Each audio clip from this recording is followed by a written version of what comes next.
Hi, my name is Chris Brennan, and you're listening to the Astrology podcast. In this episode, I'm going to be talking with astrologer Claire Moon about making the transition from being an enthusiast of astrology to practicing it professionally. So, hey, Claire, welcome to the show. Hi, thanks for having me. Yes, I am excited to have you on the show tonight. So, it's a bit of an impromptu episode or discussion, but it's based on something that we've been talking about a little bit off and on over the years. I think over the past, 3 or 4 years, maybe that I've known you, in hmm watching you make the transition from like somebody who's interested in astrology to an enthusiast to like a full blown astrologer to now having quit your day job and practicing astrology professionally. So you've actually hmm gone like the entire, like run the full gamut of that whole process at this point, right? Yeah, kind of in the thick of it now, but yes.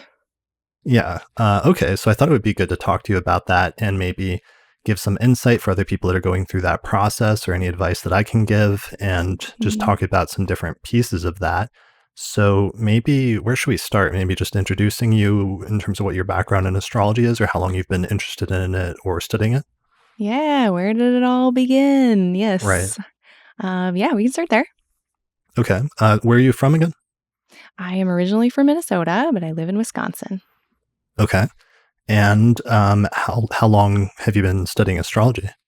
So I have been studying since about end of 2016, right when Jupiter went into Libra was when I got bit by the bug. So Okay. 2016. Yeah, that was a wild year. And Mhm. what drew you into it? It was a very long road of denial. As a child, I really enjoyed horoscopes. I would read Mm, them on the Cosmopolitan magazines, of course. But then, fast forward a couple decades, and my hairstylist, it's always the hairstylist, they get you. yeah, And that's that was the only place I'd let myself entertain it. But she would always bring it up. It finally got me. So that's kind of what drew me in. And then I just started learning on my own. okay. So you Mhm. started studying it on your own once maybe she exposed you like birth charts or more advanced forms of astrology or something like that? I mean, not even just any type of not science, not hard science. It was my first foray into not that.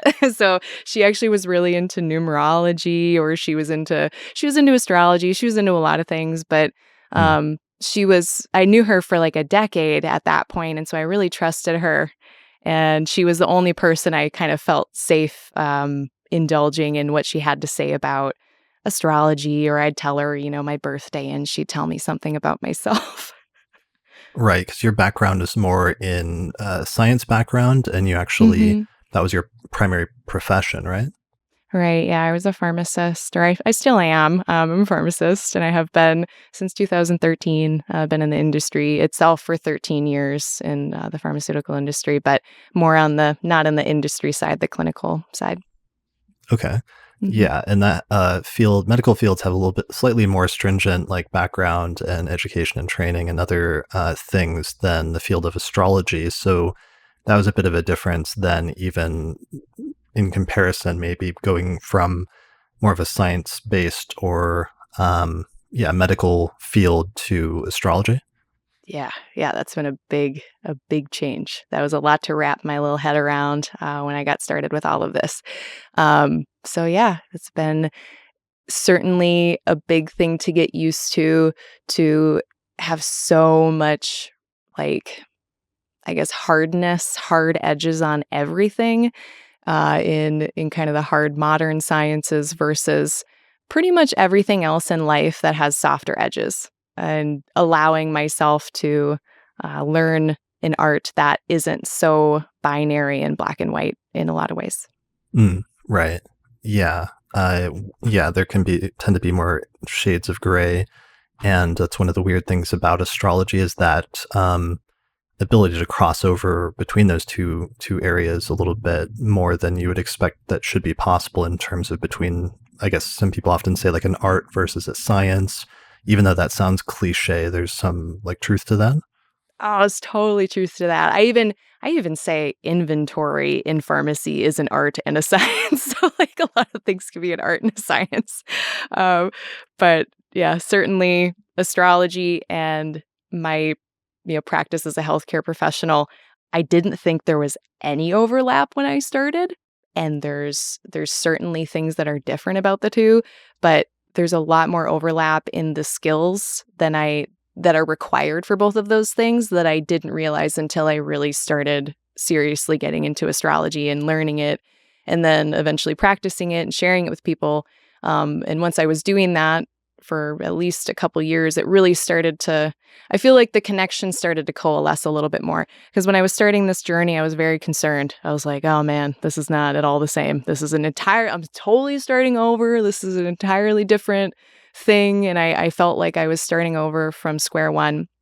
But the truth is I really wasn't. There's plenty of skills. And I think this is actually a good point to bring home for people who are in other professions who want to cross over and do astrology professionally, is that you probably do have a lot of skills that you're not realizing you have in the thick of your other career that are really applicable to other things. So Yeah, that's huge. I mean, that's actually been a really interesting thing for me coming from the other direction as an astrologer, is that learning astrology and have the motivation to want to become the best astrologer, be the best astrologer I can be, and do as much with it as I can, has actually made me interested in learning, but also seeing the value of other fields and other specializations, which sometimes you have to learn as an astrologer to some extent to do what you do. So, there's a bunch of different crossovers like that. Like I'm trying to think of like right now, we just had to set up a bunch of tech stuff for like audio recording and video recording, and I've had to learn like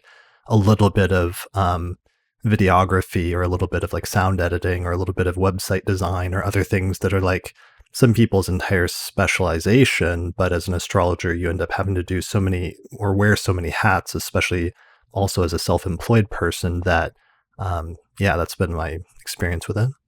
yeah, But that's a good point. absolutely. So oftentimes astrologers that have other professions, there's a way that their primary profession can actually, that knowledge can become handy as they become an astrologer. Absolutely, yeah.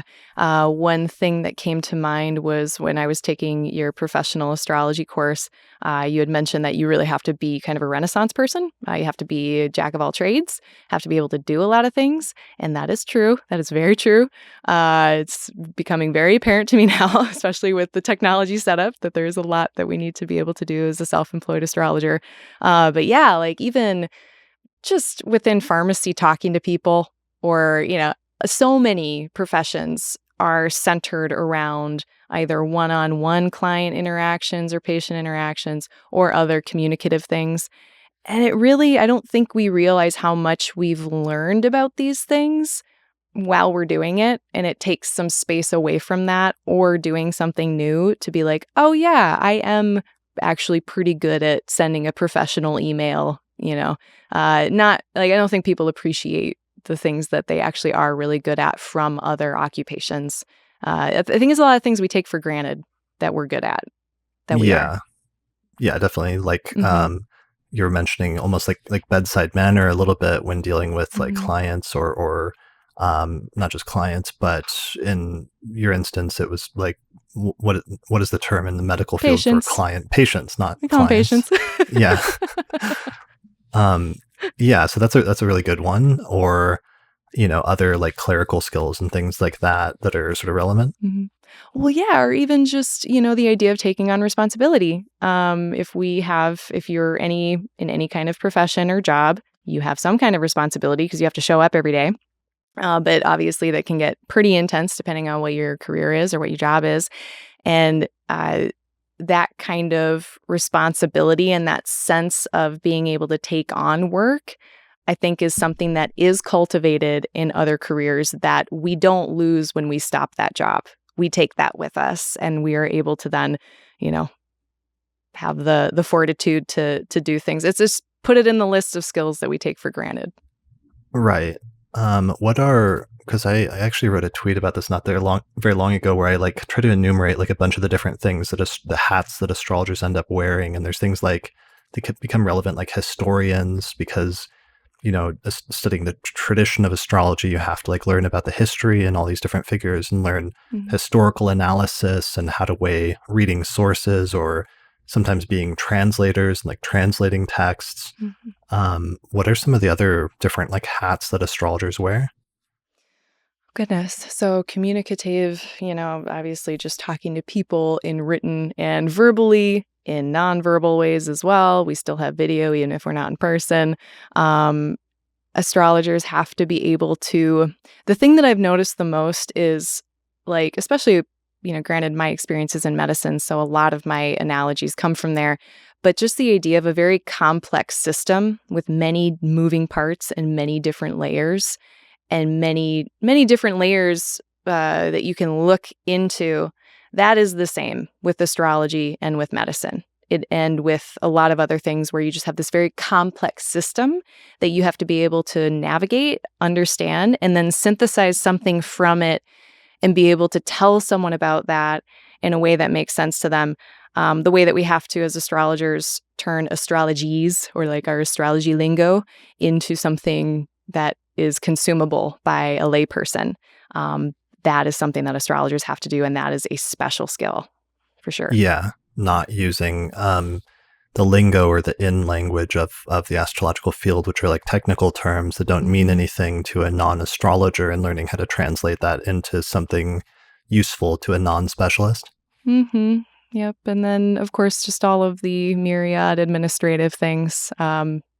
Being on top of my calendar, being on top of emails, understanding, what is kind of, I guess, professional etiquette. You should probably respond to someone within 72 hours. Those kind of things. Again, it's just things that we don't really think about that are actually things that we learn that we can take with us from wherever we were into astrology, that astrology needs as well. Yeah, I'm still working on that 72-hour thing, but I'm otherwise on board with all of this. Oh, I accidentally called you out. Yeah, I don't know. This is getting a little personal, but I mentioned, so my tweet, I mentioned biographers, like, biographer, that's actually a major useful skill for astrologers, and sometimes astrologers researching case studies. You're researching biographies and kind of sometimes end up writing biographies from an astrological perspective as well. Mm. So also counselors, which you kind of mentioned, researchers, astronomers, like the extent to which astronomy is integrated into astrology, Mm. linguists, psychologists, writers, Teaching. teachers, um, prognosticators, healers to some extent, oracles in a sort of metaphysical sense, philosophers, the extent to which astrology opens up like big life questions that are really philosophical issues. Teachers, artists, scientists, empiricists, futurologists, all sort of rolled into one. Oh, yeah. Strategists, for sure. Strategist, yeah, that's a good one. Mm-hmm. Because like in medieval times, there's people like Guido Bonatti that are like helping people launch battles and like wars using electional astrology. But in modern times, you have slightly less bloody versions of that, where people are helping people to launch business ventures, or picking a time to get married or something like that. Absolutely. Yeah, I heard something really interesting recently that I think it was an Ottoman Empire documentary, but they wouldn't pick a general who didn't have some kind of Scorpio ascendant or midheaven because of the strategy Okay. that would eventually happen. Yep. Nice.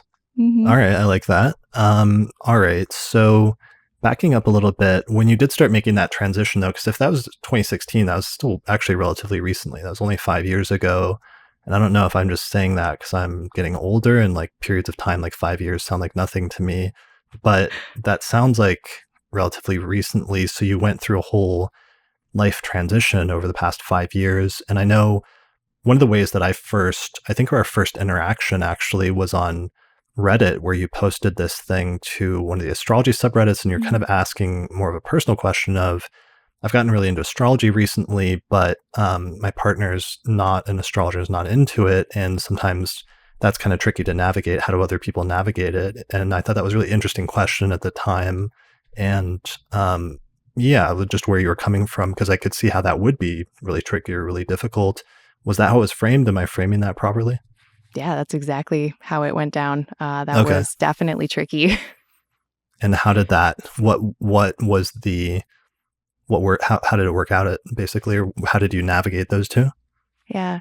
Yeah. I mean, just I had to really commit to honesty. I had to really commit to, anytime you share something new with someone, especially someone that you care about, I think a lot of us fear the repercussions of like, what will they think of me? Will they still want to be my friend? Will they still want to be in my life if they think I'm a crackpot, et cetera, et cetera.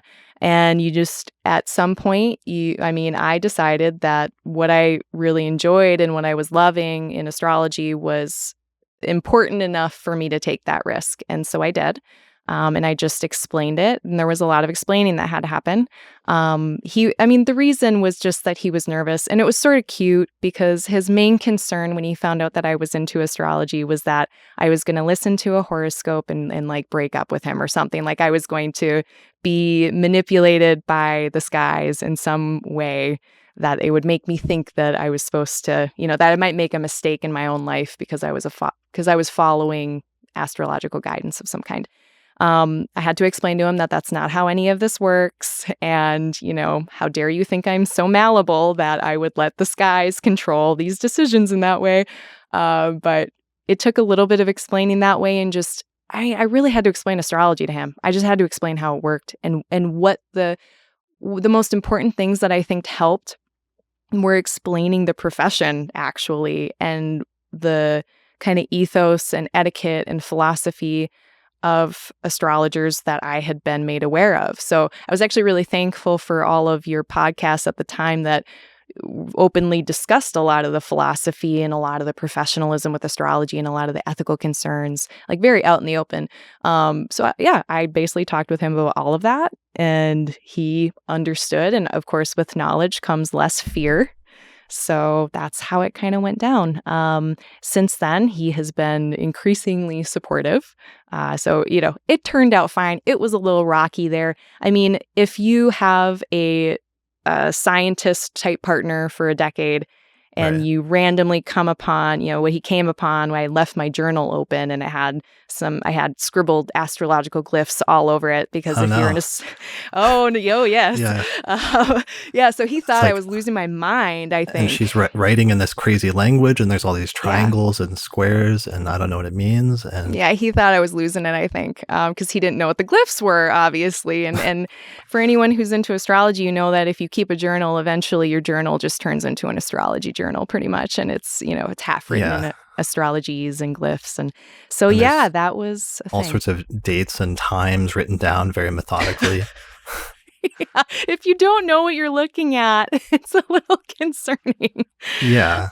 Yeah. Because that is tough. Because I would think that it would look from an outsider's perspective, essentially, almost as if a person has gone through like a religious conversion, or probably in some people's like worst case fears, they might fear that their partner has gotten into like a cult or something like that, and they're gonna like Hmm. run off and join a cult and live on a commune or like something like that. Um, Yes. which so far has not happened, right? Just to be So far, clear. so good. So far, so good. Okay, good. I haven't found the astrology commune yet myself. I'm still looking for it, but I was going to say, let me know if you find it. Sign me yeah. up. Okay. Don't should be clear that you're joking in case your partner does watch this episode, as well as anyone else's partner who is non-astrologer. Yeah, I will say though, it is worth noting, being we are kind of talking about, that transition from lay job to astrologer job. As much as that was a whole journey we went on together, he's cool with it. Then the next step of that, the next kind of ante up is, oh, hey, also, not only am I into this, not only is this kind of my life now a little bit, I'm going to quit my job and our shared financial Oh income. yeah. That is a whole nother type of step to take if you're in a relationship like mine in this situation. So, yeah, Yeah. I'm quitting my day job to go be an astrologer and right. read the future for people. Right. And Yeah. spend way too much time writing about it. What are you writing about in there? So yeah, and he shows up and he comes around. It's totally fine. Hopefully everyone can be as hashtag blessed as me. But it certainly has been some conversations that needed to happen. So if you're out there and you're in my position, you just got to have the conversations, and that's all there is to it, in my opinion. Yeah. Well, I mean, I think one of the important points, one of the things I've tried to do with the podcast is just show that it's possible to be a normal, reasonably well-adjusted like person from modern society that grew up in the late 20th and early 21st century and happens to think that astrology is a legitimate phenomenon and Mhm. incorporates it into my life in some way, and also makes that my primary profession and career and passion, and that there's like a good way to do that that's reasonably respectable and not crazy or kooky or too far out there. And sometimes just doing that and showing people that that is possible can sometimes change people's perceptions a lot more than just about anything else. That's what I'm working on right now. I'm trying to Okay. lead by example and just show like, yeah, I can get up in the morning and do 8 hours of work and it's related to astrology and it feels great and yeah, it can be a normal, well grounded thing. It doesn't have to be this, kooky, feral, crazy life. My goal is to make it as boring of existence as possible with this. Yeah. Right.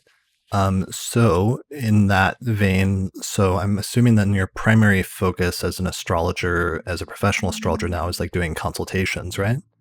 Yes. Yep. That is what I'm working on right now. Okay. And how sometimes people, I've noticed this phenomenon where some students, honestly, some of the smarter students or some of the students that are like more thoughtful tend to put off doing consultations for longer than they should, whereas sometimes the students that are occasionally, this is not always the case, but less thoughtful will like rush in and start offering consultations way sooner than they should before they Mhm. know much at all. So I always say that, and I've said that many times on the podcast in order to encourage people to start doing it sooner than they might otherwise. But when did you start making that transition to reading charts for people professionally? Somewhere around year 4. Okay, Um, yeah, yeah, and of course, everybody's different with how quickly you learn and how much time you have to devote to it every day or every week, right. while you're, still doing your quote unquote normal life or whatever. But yeah, about year 4, I started doing that, and of course, I had trepidations, especially coming from a formal, like, contemporary educational background where you're very forced to do certain things. You're very forced to get degrees or, certifications or whatever, and, like, you shall not pass go without those. That is not the case for astrology, and you have to be kind of your own manager, your own, teacher in a way as far as or your own mentor sometimes as far as, like, "When am I ready? When am I not ready?"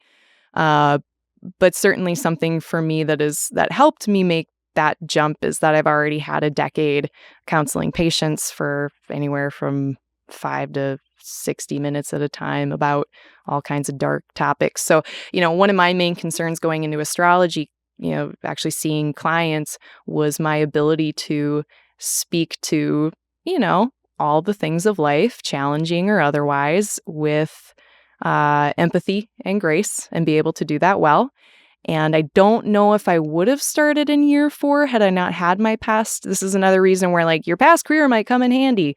Um, but certainly, like you always say, half of learning happens through doing consults, through looking at other people's charts and having dialogue with other people about their charts, which is what happens in a consult. So yeah, you're not going to feel ready. I don't think you'll ever. I don't. Yeah, I don't think you'll feel ready.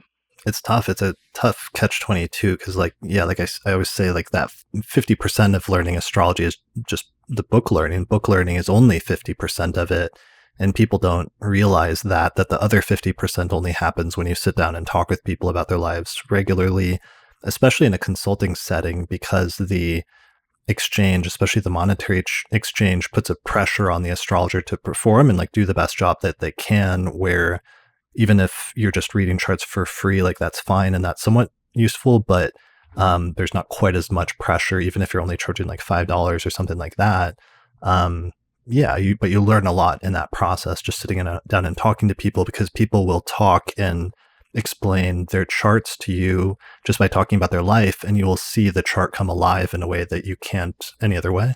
Absolutely. Yeah, that happens all the time. And it's made listening a lot easier for those of you who have a hard time being a good active listener. It's really great to be able to just listen to someone talk about their life and be able to watch them saying their chart to you. It makes your job a lot easier, makes it listening a lot easier, and it helps you learn. So, as scary as it is to take that leap and do consults with actual other humans, there are parts of it that are really, really fun. So I promise it's worth it. And, the first handful are going to be messy. They always are. It's how you learn. It's not, I think so many times we have the luxury of having a learning process where we have a really strong mentor, we have people holding our hands, we have people giving us curriculums. And astrology, like, it takes a lot of like internal fortitude because no one is holding your hand. No one, like very few people are telling you exactly how to do these things. And so the sense of struggle may, and this is an opinion now of mine, may seem higher coming out of the gate, when doing these consults, but like that's how it's supposed to be. If you're feeling like you knocked it out of the park on the first one, congrats, but probably won't. And that's okay. That's how it's supposed to go. It's kind of like the butterfly that it has reached it's done with its goo phase in the cocoon and it's got its wings, but it has to like wrestle its way out of the cocoon. Otherwise, it'll never be strong enough to fly on its own. So that's like how I think about these first handful of, in anything, in healthcare, in astrology, it's all the same. Your first consults are going to be uncomfortable, but it's really great. It's a really great experience to do. Yeah, I did something I did exactly what I see a lot of younger astrologers do sometimes, which is they start off doing written consults and they end up spending like way too much time on it. And so they can agonize over like every piece of it and sometimes take like days or weeks so that in the end it ends up, they end up being paid like cents basically for like a few pennies for the work they end up actually putting into it. And I always try to tell people like not to start there. It's really not a good idea to start with writing stuff out because the consultation has always historically been a dialogue between the astrologer and the client. And there's something really special about that exchange that's actually a key component of it. And if you try to write everything out, you're going to be missing a major piece of that. Absolutely, yes. I agree with that 100%. Not only just from the efficiency standpoint and understanding your self-worth that I promise you're worth more than like writing for 16 hours and making $30. It's not worth it. But I guess when it comes to sitting down with someone and having verbal dialogue and yeah, it's its own experience. You cannot put something in its place like those writing type of things and expect to get the same kind of outcome in your own learning and your own experience. Right. So, all right. So you started doing consultations at some point and made that leap after 3 or 4 years of study. And you've did the website thing. Oh yeah. One of the things we have to mention is the two lives, the two career paths or two professional lives, because there's like with many people, sometimes there's an overlap between their two careers where they're still edging out of one and into another. And some people, some astrologers, I've seen this over the years, have to keep those two separate deliberately because if their primary career, if it became known that they were an astrologer, they might actually get fired or get in trouble or it could be problematic. So sometimes they have to come up with like a stage name or something like that to keep those worlds separate. Mm-hmm. So that's been your case as well, right? That is correct. Yep. And this is a totally personal choice. I'm sure it depends on where you live in the world, what country you're in, all kinds of things. But yeah, certainly pharmacists can't hang. No offense, pharmacists out there, if you're listening, all 5 of you in the whole world. But most of the administrative structures are traditional type of folks. They don't always look at these more, and I don't want to call astrology new age because it's not at all, but it gets lumped in with a lot of that. I think I've heard you talk about that before. And astrology is partly, a form of divination, but a layperson's idea of what astrology is usually a little far off base, and I can't trust that they'll know that or not. So unfortunately, as much as like I want to scream from the top of a mountain, like how much I love astrology, and I'm not at that place in my life. I care less and less by the year, and I get a little bit more reckless every year because it's a pain. It's a real struggle to keep a pseudonym, a pen name, a stage name, a street name, whatever you want to call it, and keep that separate, especially when I'm online trying to make a brand, trying to make a business, trying to, be seen and be heard, but then at the same time, not be seen and heard in other places. It's a whole thing. Yeah.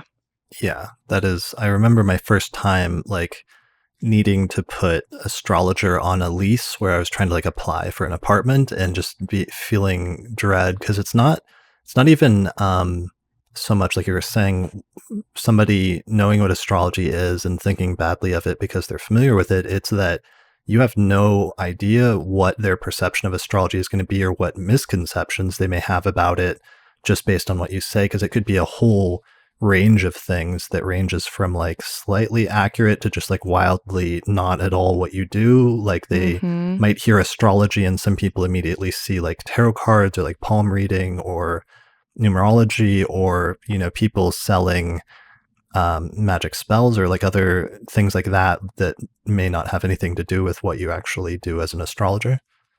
Right. Yep. And especially in astrology, there's medical astrology, and the last thing that I think any future employer of mine in the layperson world, they're not going to want to see that conflated. I can guarantee you that. Um, and of course, there's going to be like, you know, a few open-minded people on the other side of my future resume, but I cannot guarantee that. You just never know who is going to be on the other side of that resume. Um, so yeah, I'm very conflicted about that because I'm very proud of being an astrologer. Like I really have grown into being very proud of it and proud of my ability to suspend my very rigid beliefs for a minute to get into it. And not being able to express that it is not, it's not like my favorite way to live. But my sun is on my ascendant, or my progressed sun, I should say, is on my ascendant. So it's probably only a matter of time now. Probably just going to Okay. merge the two, just come Y- out of the big old closet, but right now I'm not ready. You talking about secondary progressed hitting the ascendant, that always reminds me of Yeah. my like biggest example of that now unfortunately is like comes to mind the first anytime anybody says that, which is like in 2016 secondary progressed. I believe it was the sun in Donald Trump's chart hit his ascendant at the Republican convention when he became the nominee and like emerged from the battles of like the Republican primaries to thwart his enemies and like, you know, eventually become the Mhm. president. So that's basically you right now is what you're saying, but in an astrological context.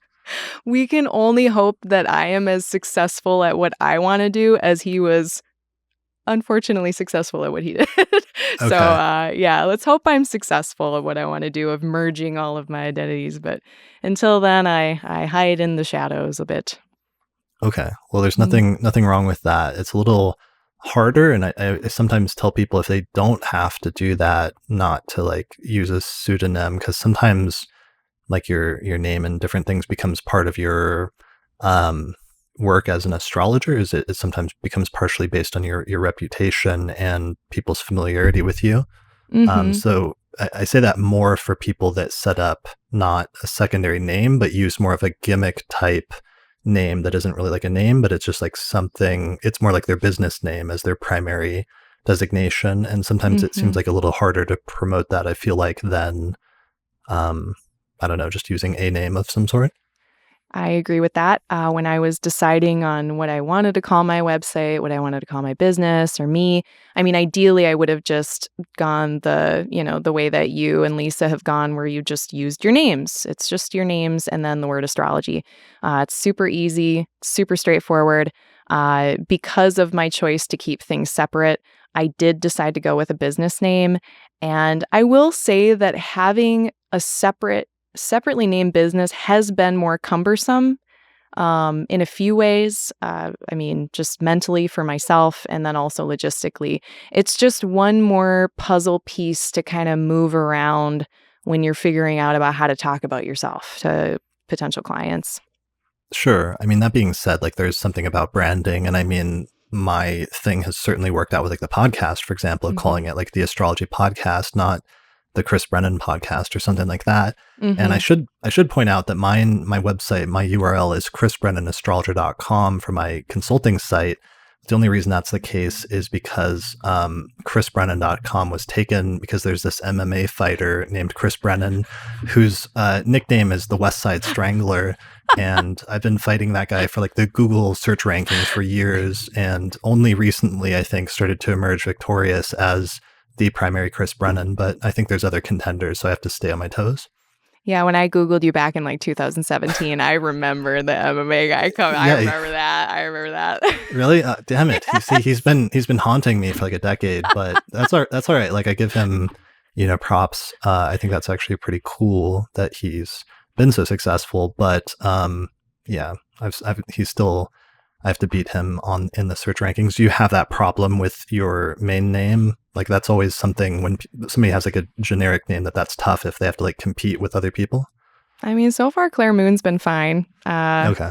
My real name is a hot mess of vowels, so I'm sure that'll be fine. But yeah. Okay. Good. Well, that's a whole thing. So transitioning, letting people know at what point do you start, Hmm. do you introduce yourself as an astrologer in polite company? That's always a tough Oh question. If it's yeah. just like a stranger and whether you say that, Hmm. what are some other things that like come up as you're making that transition over the past year or two? I mean, just financially, I really had to prepare for it. Right. I think it's going to be relevant with people in our age group. If you started getting student loan debt in about the recession times, so like 2006, 2007, if that's about when you were starting college or any time in there, you probably have a lot of student loan debt. And that's something to account for because if you can be on income based repayment plans, that is what you want to do before you quit your job. Make sure you're on an income based repayment plan for all of your student loans so that, and again, I'm no financial planner and this is only my experience. This is only my opinion. Talk to a financial advisor. But having that means that after a year of making no money, then my student loan payments go way down. So if you can just get through that first year and just commit to making like no income, um, your income-based repayments are going to change, right? So that's a huge point. If you have refinanced your student loans, you may not have that option available to you. But that has been one of the key financial things that has made this transition possible. So, you may have to save up and plan for that time off, or time away from job while you're onto your feet in your new kind of role in your work. But yeah, that's the other big piece I had to think about too. So, I mean, pretty much all the chunks of life came in to this transition. Mm, right. Yeah. Student loans and yeah, the extent to which some of your previous career things are relevant or can be integrated Mhm. versus the extent to which it's not, or those are like disconnected from going a completely new route in your life. Mhm. Yeah. That brought up one other thing. Oh, yeah, consultations. So, how are you doing in terms of structuring consultations in a week? And I'm often fascinated and always ask different astrologers, like, how many consultations would you do in a day max? Because I know some astrologers like myself that like I'll do like one consultation a day and I'll be worn out, or like two would be, I could do it, but it would be pushing it. But I know other Mhm. astrologers, they're like, yeah, I could do 5 or 6 consultations in a day, no sweat. Where are you when it comes to that? I mean, yeah, I've thought about that a lot. I mean, it'd be really great if I could have 2 or 3 a day for a few days a week. That would be Mm, amazing. I don't have that right now. However, I think max, if I want to not burn myself out emotionally, I probably wouldn't do more than 2 or 3 a day. I mm. think I could do more. I could do 4 or 5 a day just fine, but I don't know if that would be good for me. How are you doing with prep time, or how much prep time do you take, if any, at this point? Anywhere from like a half hour to an hour. Mm, Sometimes you look at a chart and it's just like really right there for you. And then other times you have to spend a little bit more time with it. I usually like to look at it the night before I do the consult and then I sleep on it. And then I don't know that there's like some magical thing that happens when I sleep on it. It's just like when I would study for an exam in college, I would make sure that I had at least one sleep cycle between studying and the exam because I think it helps a billion times. So. But yeah, yeah, probably half definitely. hour. This would be a great discussion topic all on itself. And maybe I did that a little bit with Lisa in an episode last year, but um, Millie Michelle on Twitter asked, what is the first thing that you look at in a natal chart? And for me, it was like the ruler of the ascendant and the most positive and negative benefics based on sect. What do you look at, or what have been the things that have been coming up for you the most with clients? Yep, that is exactly what I look at first. I look at the ascendant ruler and where that's located in the chart. Look for just big challenges, big opportunities. So pretty much like you said, the malefics and benefics of sect, where they are in the chart. I do like to be a little bit more, I don't know if this is more modern, but just really looking at the ratio of elements in the chart and modalities. I see if there's any, you know, oh yeah, I guess that's my initial stuff. Yeah, that's a good one. Just paying Hmm. attention to if they have like a huge amount of planets and like fire signs, as that's going to tell you something, versus a huge Hmm. amount of planets and water signs. We've been talking about doing, and we may still do like an episode on stelliums that we were putting together, and you were doing some research for that today, right? Yep, I'm looking for interesting people with stelliums. What was one of your favorite ones again? So far, it is Garth Brooks. Just Okay. because I watched a mini little documentary about him and it was hilarious. And that's why I looked up his chart and I was like, wow, it's everything in Aquarius except for this poor Pisces moon in the 10th, where all of his emotion just gets channeled right out into the public. Probably for financially great reasons, but also I think he's hilarious because of it. Such That's a funny. weirdo. Love it. That reminds me of the inauguration, the Biden's inauguration, when he came out and he was like shaking hands and hugging everybody. I didn't know he was there. What? What? You have to watch it. It's I hilarious. didn't know It was that. probably my favorite part of the entire inaugurations was like Garth Brooks coming out, and like everyone's still trying to practice like COVID protocols, but he was just like, F it, and he like hugged like, I think it was like Obama or someone, or Hillary or somebody. And yeah, that's that Pisces moon. That makes sense. Yeah. So he was part of that 1962 stellium. I'll show it Mhm. really quickly, but he just barely missed by what, like a couple of days, having the moon in Aquarius as well. Right, yeah. Oh, how would that have been? But yeah, it's pretty packed in there. Definitely the Aquarius assembly of 62. Nice. I like that. Yeah. Some like new age people like predicted that the Antichrist would be born on this chart in like February 5th or something of 1962. So I guess we didn't quite get that. We just ended up with Garth Brooks. Cool stuff, slick stuff, neat stuff. Garth Brooks, that's what we got. Nice. All right. Well, I'll take it. That sounds far preferable. Mhm. Um, all right. So stelliums, work on that at some point. First steps in looking at a chart. Has there been anything that surprised you doing consultations with clients as you've been easing yourself into that over the past year or so that you didn't expect when before you started doing that? Probably how little I actually can get through in a 60-minute period of time and how much I would like to. So the amount of stuff that I want to tell somebody is so massive. And the actual time, once you sit down with someone, and especially if you're having a really good dialogue with them and they're engaging with you really well, 60 minutes, 75 minutes goes by really fast. And so, what I've been most surprised about is just like how little I actually I just don't have enough time to tell them everything, that you want to tell them. And yeah, I guess that's another thing that's really similar to my other profession. You never have enough time to tell people what you need to tell them, either because they don't want to listen to you or because the clock runs out, one of the two. I thought it would be different if I had control over it, but it's not.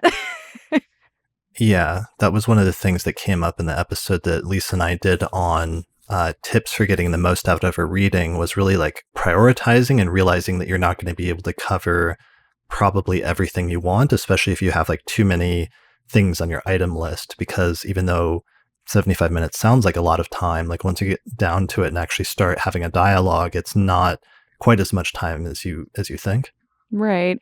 And then on the other side of that coin, though, I will say, like, you don't need to say that much or you don't need to look at that many things in the chart to get a plethora of insight and information. Like, it really doesn't actually take that much. And that kind of goes back to the point of like, when am I ready to start consulting with actual clients?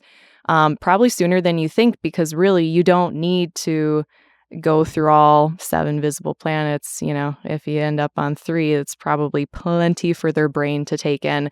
And that's feedback that I get a lot, is just that, like, people get very full of insight during that hour or so with you, more than you would think. And I think we kind of take it for granted too after we've been in astrology or doing astrology for a number of years. I think we even start to take for granted like how much we were soaking up when we started, or when we were new to astrology. We were like little sponges. So that's what all of our clients are like pretty much too. Yeah, definitely. And Hmm. um, yeah, you're saying something in that I've lost the thought, but what were you just saying? I was talking about how, like, on one side of the coin, it's like I don't have nearly enough time to say everything I want to say, but I don't really Right. need to say that much, actually. Yeah, it's definitely, and this is another reason why it's really good to start consulting with people instead of doing the whole writing thing. Actually getting into a one-on-one space. Another reason to do that, so that you can experience that. Yeah, getting the feedback is actually an important Hmm.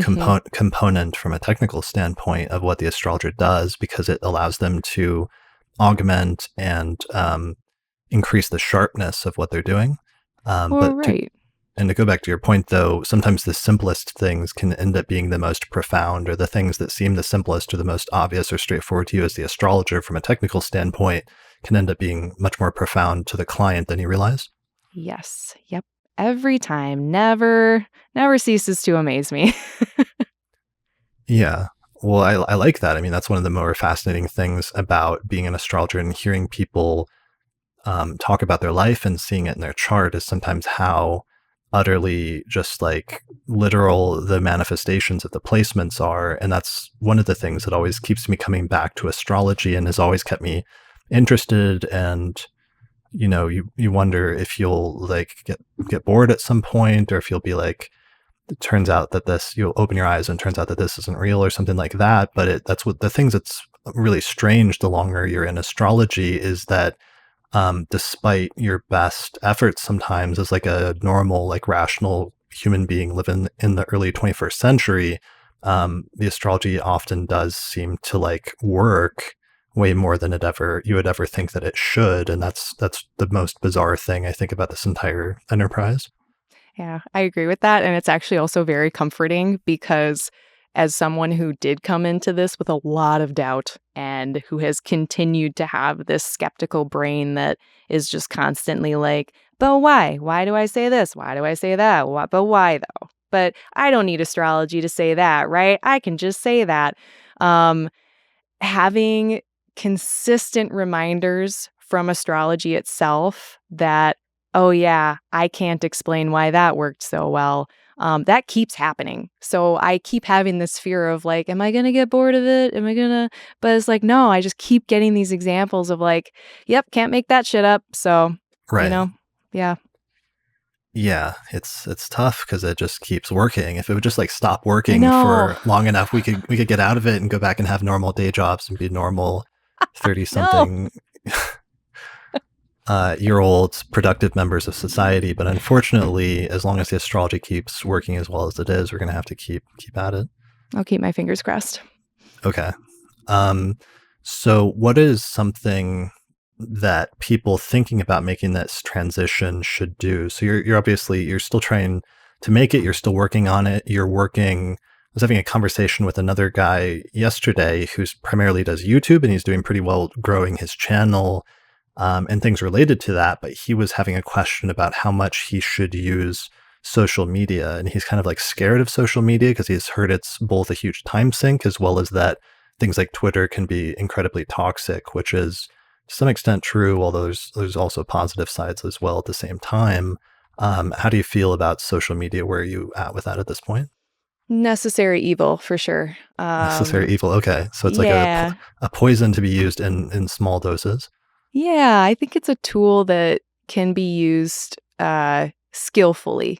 It's difficult though because I'm very addicted to my phone, as we all are, and there's something very strange going. Well, that's a different topic. Maybe I'll get into that in a minute. But uh, there is. It is kind of strange thinking about social media in an entertainment sphere and then then changing that thinking to, oh, this is a business tool actually.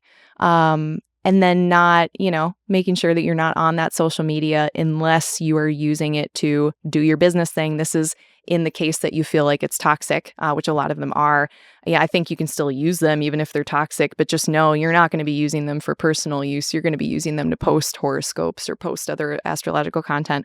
I do think it's a big time suck, but it's kind of a necessary one in the same way that, any kind of self-promotion is.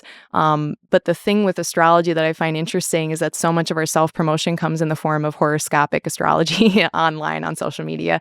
It's like, okay, I want to make myself known so people know about me so I can help them with my services, right?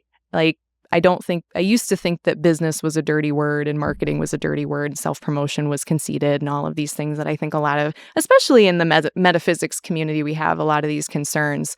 But at the same time, it's like, if you can't let people know that you're here to help with your skills, then they're not going to be able to get your help. So it's certainly a fine line in a lot of ways as far as how you think about it, how you use it. I use Instagram. I need to get back into the YouTube game, but so much of this is about consistency. And I think that's the biggest piece of it, is just being consistent. And so I know right now the only thing that I can be consistent with is Instagram, very poorly. So I try my best.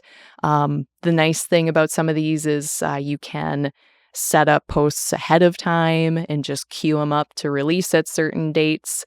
There's something for Twitter called like Hootsuite, I think, that you mentioned in your professional course.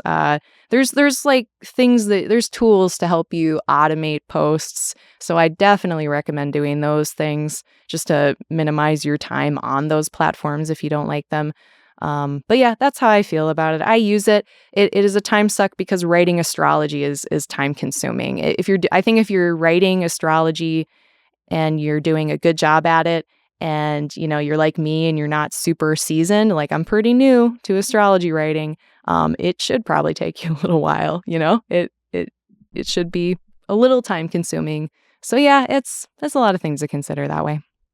Sure, but it's good practice writing and like communicating and learning how to communicate technical things, especially like complex technical things, to a less complex audience, or audience that needs it to be translated a little bit or simplified a little bit.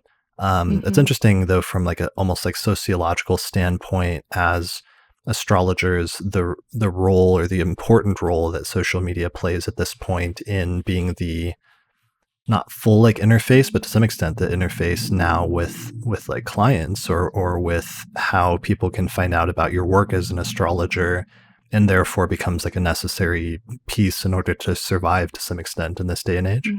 Oh, absolutely. And also to your point of it's part of society, essentially. Like, you got to know what's going on out there in the world, and what's going out there in the world in astrology are memes. Memes are happening. All of these kind of, Right.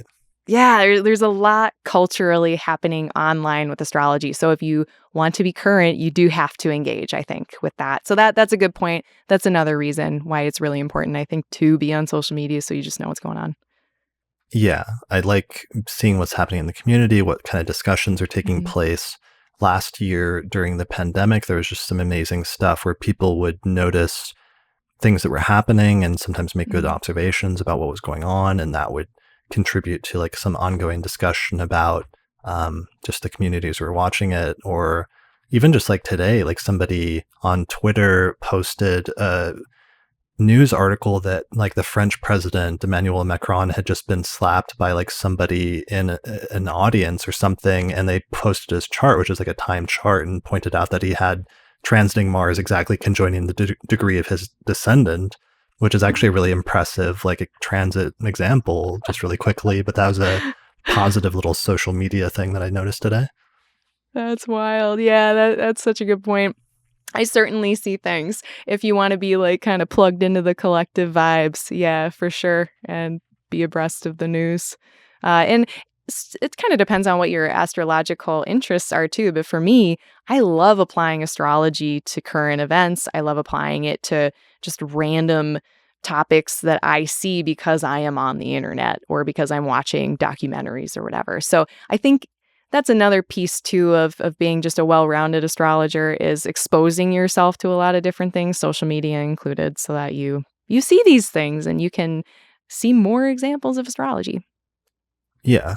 I also like seeing what's happening with the community, and Mhm. that was how we saw like the influx of astrologers, younger astrologers over the past 3 or 4 or 5 years. And yeah, or posts like, for example, from you on Reddit, which is another social media site, and that's how I first Mhm. met you. I Mhm. met Austin way back in the day through MySpace space in the mid 2000s. So yeah, sometimes really good things come out of even very old like social networks.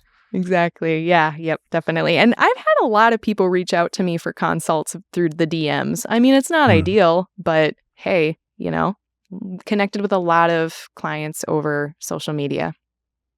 Right. Mhm. Yeah. So okay. So social media presence becomes almost like a basically a necessity of some sort of Mhm. picking some platform or sometimes having multiple platforms. I used to be like primarily on Facebook and then got on Twitter, but didn't really get Twitter for a long time. But then eventually, once I did get it, that became my main thing. And then somebody set up a profile for me on Instagram after the conference in Chicago in 2008 or 2018, I guess. Mhm. And so I've started trying to learn Instagram, but I'm still very bad at it. But I have not gotten on TikTok yet. Have you gotten on any dance videos in the near future? No, For okay, I've thought about TikTok because I have a friend who she just got 1 million followers on TikTok, but she purposely spent because she's got her own business thing.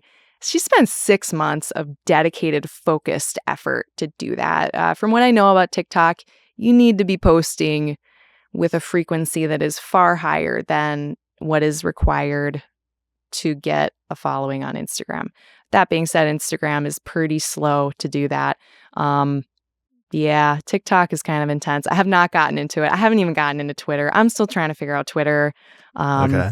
yeah, I just got off Facebook pretty much. I mean, I still throw my astrology stuff up on there, but like, Facebook's a wasteland. I don't know. Yeah, that was a pretty steep decline over the past several years for Facebook. Yeah. All right, so other things that are good things in terms of transitioning into doing astrology professionally and or advice for people that are making that transition. Can you think of any advice if somebody was thinking about that? I think go for it, like, do it, just plan, make a plan. Hmm. And that plan is going to maybe seem crazy and people might think that you are, but you just really have to believe in yourself. And it's really about just putting one foot in front of the other and just doing task after task after task.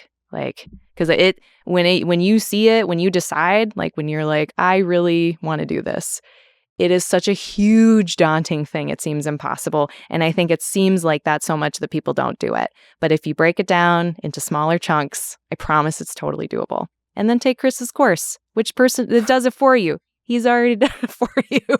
Yeah. Well, yeah, and most half of the course is just talking about like ways to promote yourself or different things that are useful mediums in order to make it as an astrologer. That's how I Um, started though, was that course is it basically gave me an outline of tasks to do to start it. I don't know if I would have been quite as thorough in making sure I did everything that I needed to do before I made the leap without hmm, that. But okay, cool. mhm. Uh, yeah, and sometimes just realizing that that's what you love doing, that it's something you're really into, and how much more time you could have if you're focusing on that and doing that full time instead of having to focus your attention somewhere else for, 5 days a week from 9 to 5 of, most of your life. And I think that was the biggest thing for me is I just remember I was at a conference in like 2010 and I had organized a research symposium at this NCGR conference in Cambridge. And it was this amazing day where I had like 10 speakers and they all came in and they were like leading astrologers in their different respective traditions. And they were supposed to give a talk about what the best parts of their tradition was and what it had to contribute to any future synthesis of astrology. And I had people like Rob Hand and Demetra and Ben Dykes and um, Richard Tarnas and like a bunch of other astrologers that were leaders in their respective areas. And then like I came home from that conference just on this high of like, doing really important work in the field of astrology, but then I had to go back to my day job at like Starbucks. And I realized I was like, I can't do this anymore. I need to do this astrology thing and make it work somehow so I can do that full time. And I like quit my job and put in my 2 weeks notice. And then there was some rough, I ate like a lot of spaghetti for like the first like couple of years there and was pretty broke, but I think it's possible that anybody can make it. It's just a matter of if you're dedicated enough and you're willing to put in the work, then I think it's definitely possible. Well, yeah, and I think you bring up such a good point too with the time thing. All of the time that you could be putting into building this thing that you want to build is taken up by a different job. That's so very real. And there's also this idea, this saying about like, if you want to receive something, you have to let go of your grip on whatever else you're holding on to because a closed hand can't receive anything. Mm. And like time and time again, I did not believe that to be true, but it appears to keep being true. Because the more time I made for astrology, the more time I was able to put into it, the more I got back out. Definitely that whole old adage of like, what you put in, you get out. Yeah, pretty simple as that, actually. Yeah, that makes a lot of sense. What else? So, yeah, it's not going to be easy. And I mean, for me, I needed to write the book as well. I wanted to write my book. I was like working on it for 10 years. And that was part of why it took so long. Because also some of that period was like working a day job or doing other things that it took to get by as an astrologer in order to have free time to then like write the book. And actually had a funny, as like an aside, I had a funny thing happen recently where somebody wrote me who was like an audiobook guy that does like narration for audiobooks. And he was like, hey, so this company contracted me to do an audiobook version of your book, but I've been getting some weird emails from them. And I just realized that you may not have any awareness of that. Did you give them permission? And I said, no. So some company had like randomly hired somebody to do an audiobook version of my book and was like trying to like, I don't know, rip me off or something. So Wow. that's really weird. So What the heck? I'm now thinking about, though, writing an audiobook because people have been asking me for that for years, but I've always responded that my online course in Hellenistic astrology is basically like an extended version of my book where I go into much more detail, but it's largely based on a series of audio/video lectures. So I always thought an Mhm. audiobook would be redundant, but now I actually have a good motivation to do that. So I think I'm going to do an audiobook. So if people would Mhm. be interested in that, let me know in the comments to this episode, so I can have some like motivation to hype myself up to record a 700-page audiobook and however many hours of like talking that's going to turn into. That's wild. Oh, I mean, I agree with you. It's a really it would be a good thing to do. But yeah, Godspeed. Yeah, thank you. So that's one of the things though that you will encounter as a self-employed, sometimes self-published person is sometimes just having to look out for yourself, and sometimes you get weird curveballs, but just have to Mm. kind of roll with it and do the best that you can. Yeah, it's been a lot of already even it's only been I've only, really been out in the wild, I guess, for 3 months here. And there's already been several instances of me being like, I don't have any idea how to do this task that I am about to do that I've never done before, but you just have to believe that you can figure it out, and you do.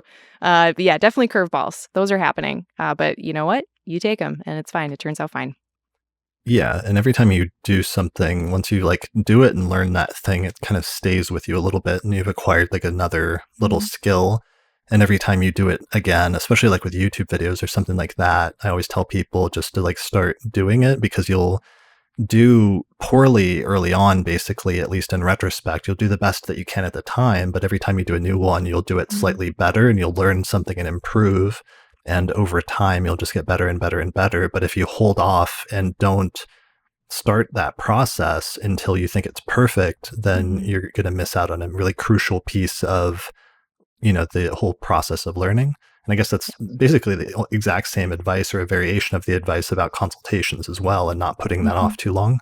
Yeah, I mean, so much of this stuff is going to be it's not stuff that you learn in mainstream school or college, none of this. So, well, I guess unless you go for like a communications major. But yeah, you're going to run into things and then your sense of confidence will increase every time you make it over that little hump. And your sense of like we all kind of have a little bit of like a learned sense of failure, like we just assume that we can't do it. Um and I think like if you take on the challenge, even in the little ones, when you're making your own business and you're being your new self-employed person, it's just going to build confidence the more and more times you engage with the challenge. Right. Yeah, definitely. I felt that with public speaking. Have you gotten to do any? I guess you've had the whole pandemic over the past year, but at some point, like learning public speaking as a good skill as an astrologer as well. I guess social media and like maybe doing videos or Instagram live and things like that are probably good practice for that. Yeah, that helps certainly. Another thing, yeah, we just keep adding on the things that are like, Right. it's hard when you start, but please just do it anyway. Um, but yeah, certainly public speaking. I mean, I don't know if I'll ever not be nervous before a podcast or before anything like this. I just always will be. And I just tell myself, this was not my words. Was this Bruce Springsteen? I'm not sure. But somebody said it's like when I'm nervous behind stage, it doesn't mean that I'm scared. It means that I'm ready to do the thing. So I just tell myself, I'm not scared. I'm ready to do the thing. That's how I feel about public speaking. I like that. That's good. hmm I used to be extremely nervous and would like shake before having to give some sort of presentation. Or at Kepler, they had us do debates, and I was Oof. not in good shape at all for a couple of those Mm. debates and just did terribly. But yeah, it's something that you just the more you do it, you eventually gain. It just becomes a lot easier. It stops freaking you out at some point to a certain extent. It does, yeah. I do also believe that there's, like, an expiration date on that because if I go a whole year without doing something on a stage or in front of people, that first time back, it's Mm, like day 1 all over again. But then you build up tolerance, like, it's my stage fright tolerance. I get a tolerance for it. The more I do mm. the stuff, it becomes easier. Yeah, for sure. Right.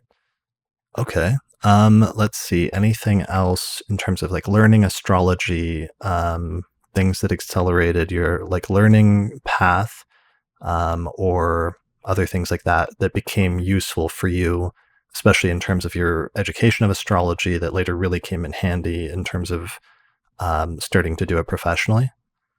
As far as, like, things that maybe catapulted me, I mean books are great.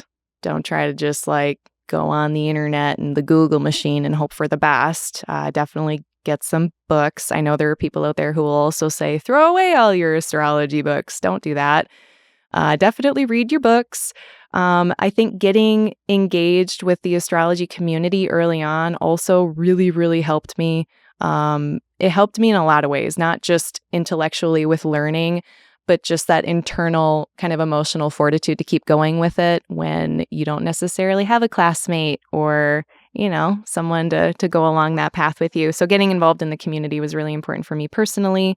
It also, speaking of resources to get that are going to help you, getting involved with community, you're going to learn from other people what resources they're using, what books they're reading, what podcasts they're listening to, and it's way faster to just get that handed to you by chance if you're engaging with the world versus just waiting for it to fall in your lap or waiting to stumble across it on your own.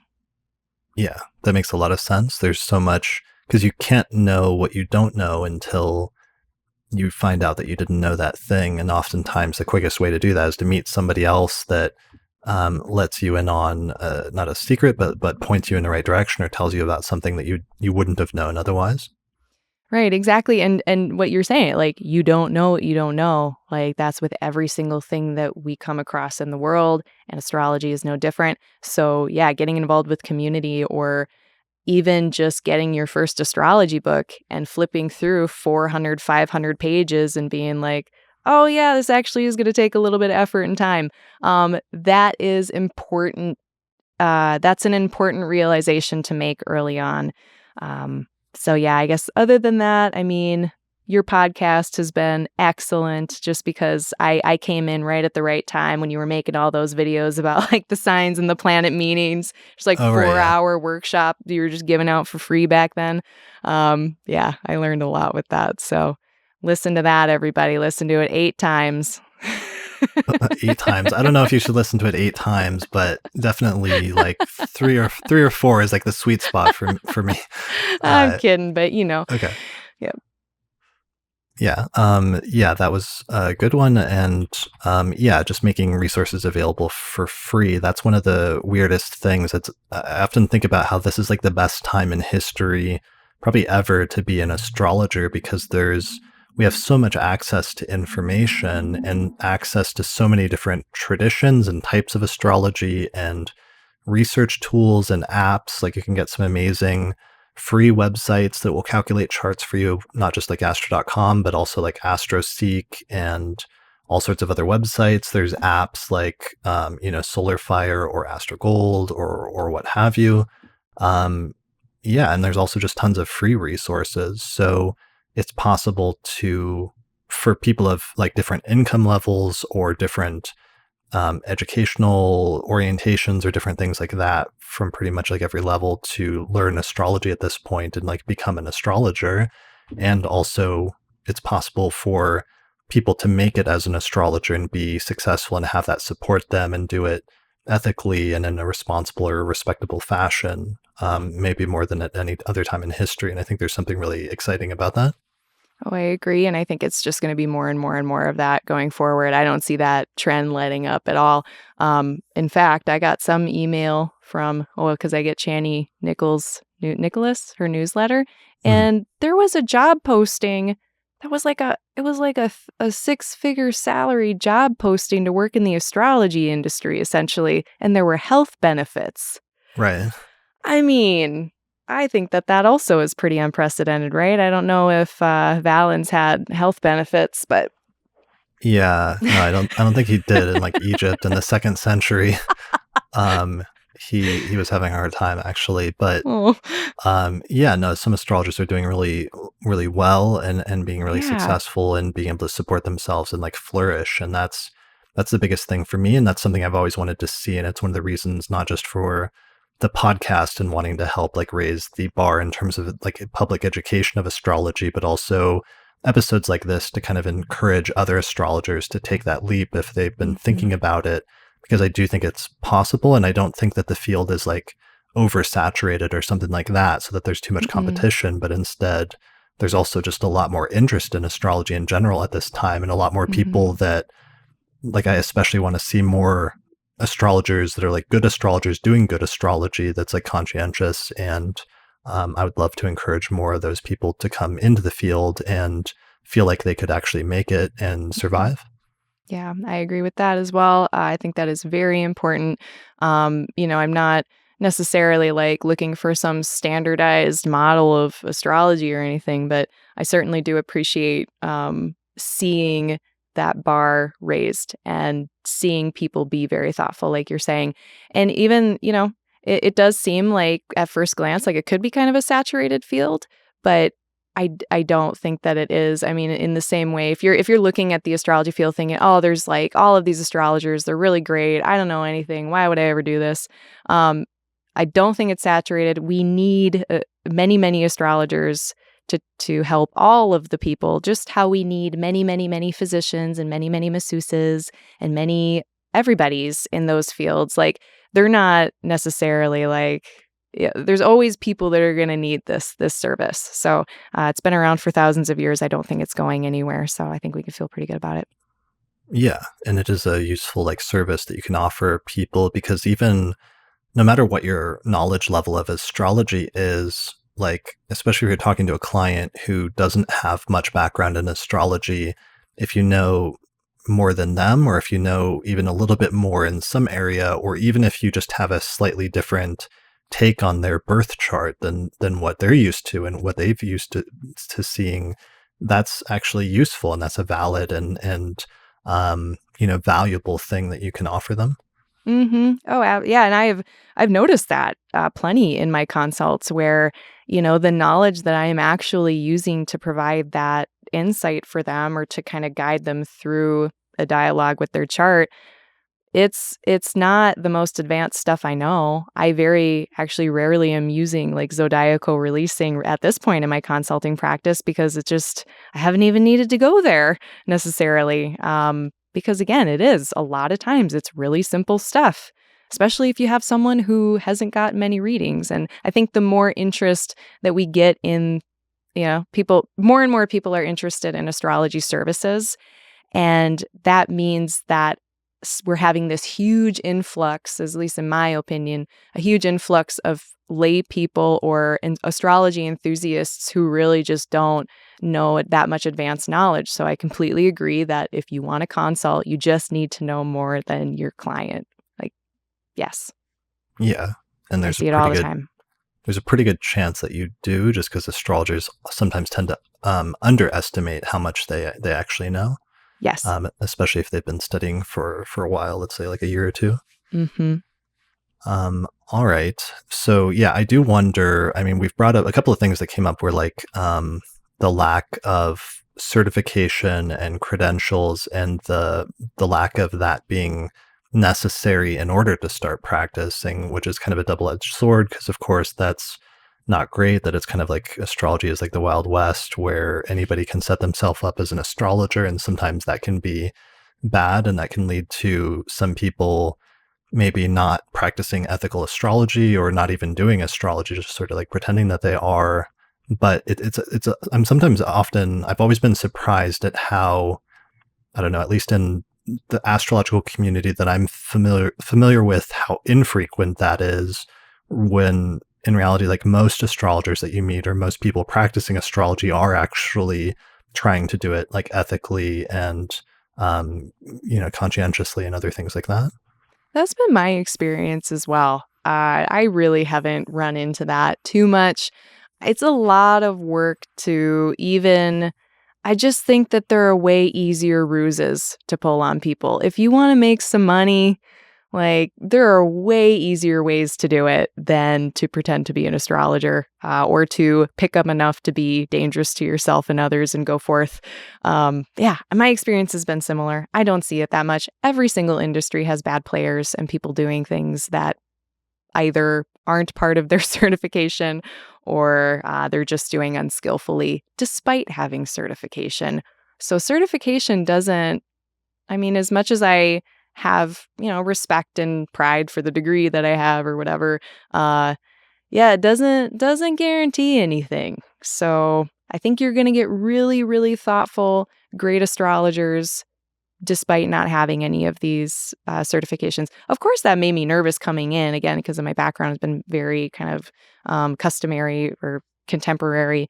But the more time I've spent in the industry or in the community, the less nervous I've gotten because my experience has been really heartening in that way. Right.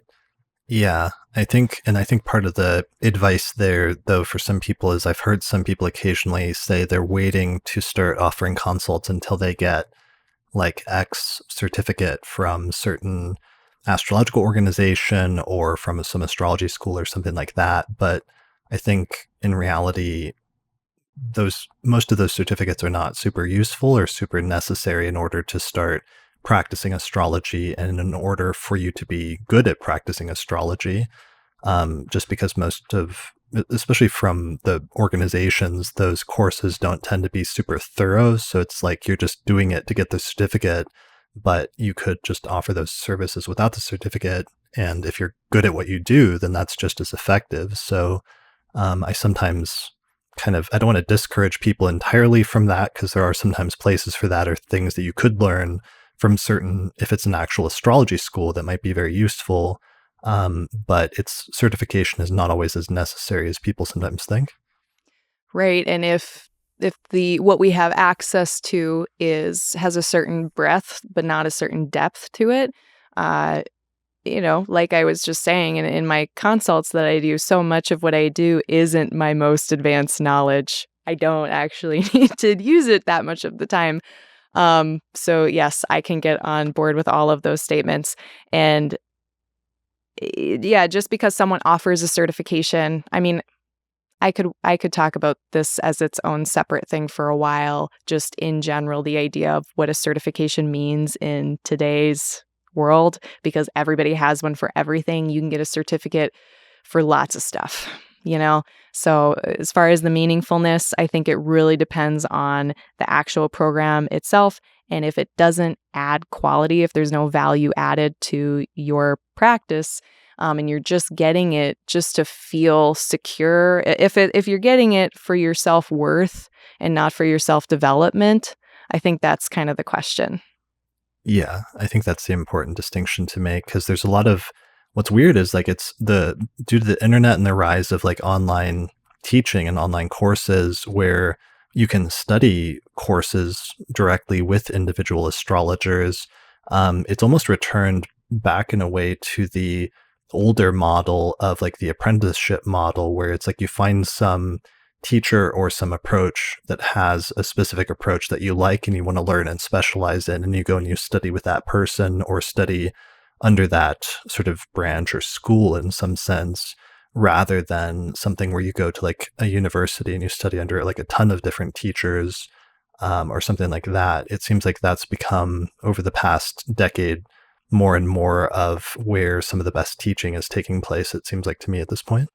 Yeah, that's also been my experience as a student. I just was making a comment about how like it takes a village to raise a baby, and it's like I'm that baby, I'm that astrology baby, and I have like a village of a very small family of astrologers, like my teachers. So like you, Austin and Kelly, obviously, Jason Hawley. I really enjoy his teachings, but it's like I've got my small little pot of teachers. Or a lot of us just kind of have our one teacher, or even the idea of your teacher being maybe not with us anymore and maybe dead for 2,000 years, but still my teacher. Yeah, I agree that that can be just as fertile of a place to cultivate knowledge as some cookie cutter authoritarian type university system that just because someone says it's legit doesn't mean it's legit.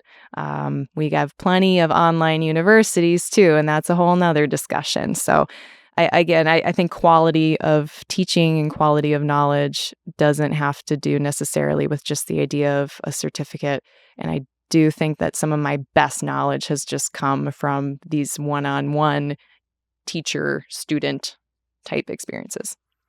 Yeah, and it returns us back to the word I was like searching for is the word lineage and the notion of Mm, lineage and like returning back to almost a lineage based mhm, thing where, you can say that you studied with X teacher or Y school of astrology or what have you, and it puts you in a certain lineage. And that's is useful to like put on a bio mhm, sometimes to say like where you're coming from and what tradition you sort of represent, mhm, and that can attract some clients to you and be a distinguishing feature in terms of if there are certain clients that are looking for an astrologer that's from a certain approach or school or mhm, what have you. mhm. Yeah, it's definitely descriptive. Yeah. Mm, Okay, cool. So I wanted to mention your website first. What is your website mhm. where people can find out more information about you? Oh, yeah, thank you. That's aligninglightastrology.com. Okay. And you've Yeah. got what's your Instagram handle? Yeah, so on Instagram, I am also Aligning Light Astrology on Instagram and YouTube and Facebook, just all Aligning Light Astrology. I'm Claire Moon, so you can also search for Claire Moon and you'll probably, Dr. Claire Moon, I'll probably come up if you do Dr. Claire Moon. That'll come up as well. Okay, brilliant. Mhm. And you do some like weekly teaching, right? Yeah, right now I'm doing what I'm calling office hours because I wanted to mimic kind of that educational experience where you could just pop into a professor's office and ask him a question on your homework or whatever and then ditch. I have that 1 hour every Tuesday, 7 p.m. Central Time on Instagram Live. And then once a month, I do a virtual astrology club. You can find that sign up on Instagram. On my website, I have my events there as well. And you can find the sign up there for the link to go to Virtual Astrology Club, which is happening at the end of the month. Awesome. I like that. It's a really good idea. That's a smart idea. Well, I always wanted to start one in my town, but then the pandemic happened, so Yeah, that's really bad timing. That really decimated a lot of the local astrology groups in Denver. We Mhm. stopped doing our meetings and we haven't started yet. And we're trying to decide right now because everything, like life is just like returning randomly to Mhm. normal, and we're in this weird limbo where we're not sure if we're like it's time to start holding the local astrology group meetings Mhm. again, or what, where is that? Mhm. What city are you in roughly again? I'm trying to think if there's Oh, any big astrology groups by you. I'm in Madison, Wisconsin. I'm pretty sure there's an NCGR chapter in Milwaukee, but I don't know what goes on there, or if they meet in person, or like, you know. Yeah, what goes on there? It's a funny way to phrase it. Like Sorry. they're Yeah, doing I'm from the. I mean, I know astrology will go on there, but like, are you meeting at this bar? Are you meeting at this church? Which one? right. We're in Wisconsin. You have two choices. They're doing like animal sacrifices or something like that. I hope not. My Not in apologies to the. Milwaukee. Yeah, that's more of a another town, Oswego thing or something. Is that a town No, in? we'll sacrifice a hot dish. We'll sacrifice a hot dish. Okay, all right. Is there anything we should have mentioned that we didn't? That I'm gonna stop hitting the record button and just like wish we had talked about that specific topic when it comes to making the transition from being a study student of astrology to a professional? I mean, the only thing I could think, because we talked about a lot of logistical stuff, financial considerations, educational considerations, how best to do it skillfully. Talked about my relationship stuff. I mean, the only other piece I didn't really maybe mention was just, I still haven't come out to everybody as an astrologer. I'm still working on that. I Your don't, family doesn't know? not all of them exactly. Okay. We're working on it. Working on it? Okay. Yeah, they just, yeah, they're concerned about me quitting my pharmacy job. So That's a it's, really yeah. I mean, that's a legitimate thing. Because I remember it's like somebody on Twitter like got skewered for this using the phrase like coming out as an astrologer.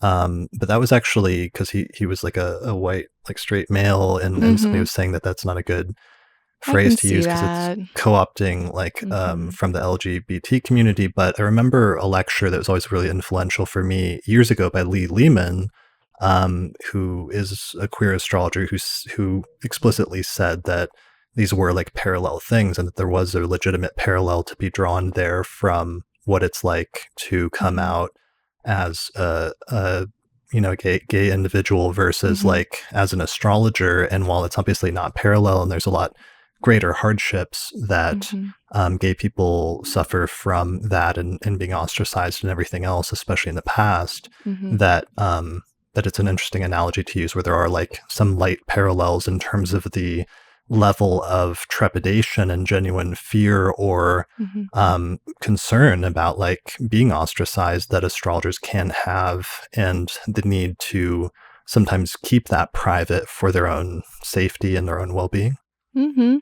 Yeah, and as someone who, I mean, I'm a queer astrologer, and I actually am the perfect person to speak on this because I have done both now, or not done both, depending on which thing it is and who we're talking to. Because I have one brother who knows that I'm queer, but doesn't know that I do astrology because I found the first one easier to talk about with him than the second.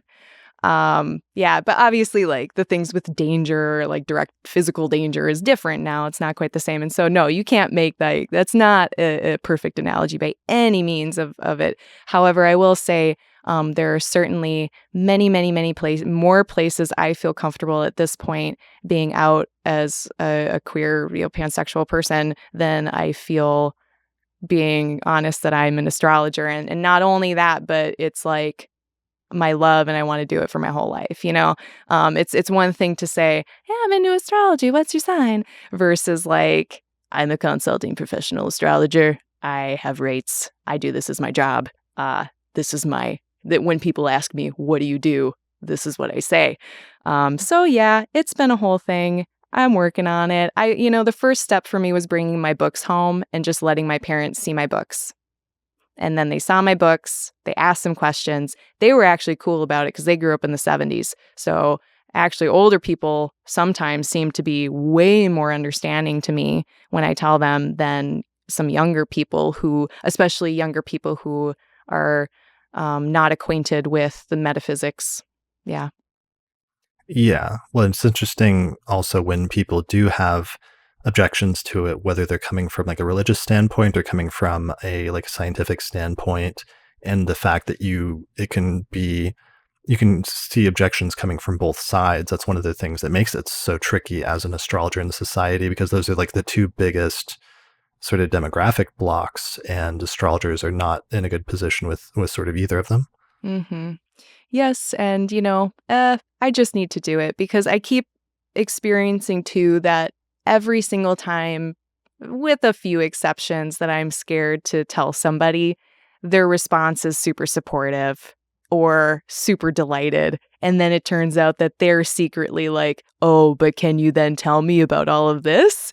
So I've actually had some technicians at the pharmacy. That was the big thing for me is I didn't want any pharmacists to know, but I had a couple of my little pharmacy technicians who were younger and it just came up somehow and they found out and they were like a swarm. They wanted me to tell them everything about themselves. And I was like, we're in the pharmacy. We gotta get back to work. But the response was so jovial and I was so scared and I shouldn't have been. There's a lot of people out there who have been way supportive when I didn't think that they would be. So I guess if I could tell anybody anything about that, like, yeah, it's scary. Again, it's something that the more I think that you do it, if you're safe to do it, if you can, the more that you might find that people are actually really supportive and are really supportive of you just being your authentic self. Like people actually are pretty kind about that. Right. Yeah. Yeah, I think so. I think so as well. I was just looking for that speech because it's still up on YouTube. It was like a commencement speech that Lee gave at a Kepler Oh. College graduation around 2007, 2008, but it's actually Mm-hmm. up on YouTube and it's titled, Is There a Political Dimension to Being an Astrologer?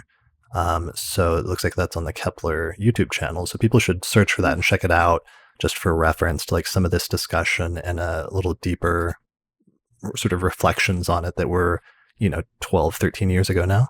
Mhm, mhm. Yep. Yeah, it's a whole thing. Yeah.